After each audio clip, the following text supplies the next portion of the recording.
Kerala state service pensioners association Kaduthuruthy നിയോജക മണ്ഡലം സമ്മേളനം വയലാർ പഞ്ചായത്ത് കമ്മ്യൂണിറ്റി ഹാളിൽ നടന്നു. KPCC വക്താവ് ഡോക്ടർ ജിൻഡോ ജോൺ സമ്മേളനം ഉദ്ഘാടനം ചെയ്തു.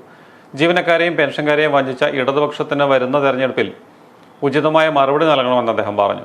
പിണറായി വിജയന്റെ സ്വന്തം ബൂത്തിൽ, പിണറായിയിലെ പാറപ്പുറത്തെ ബൂത്തിൽ പിണറായി വിജയന്റെ അയൽക്കാരായിട്ടുള്ള 22 പേർ കേസുകാരുടെ കൂട്ടി.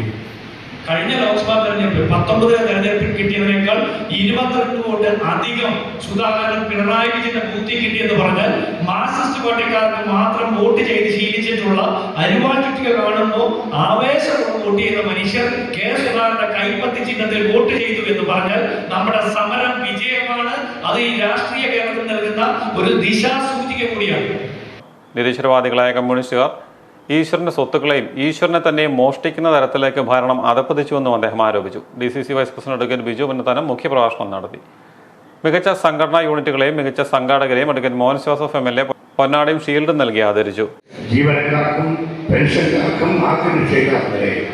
നമ്മുടെ സംസ്ഥാനത്തിലേക്ക് എത്തിച്ചിരിക്കുകയാണ്. എല്ലാവരും ഇപ്പോൾ പ്രതിസന്ധികൾ നിലനിൽക്കുകയാണ്. അങ്ങനെ കേരളത്തെ 10 വർഷക്കാലം കൊണ്ട് ഭരിച്ചു മുടിച്ച എന്ന് പറയുന്നതാണ് എൻ്റെ ശരിയായ വാക്ക്.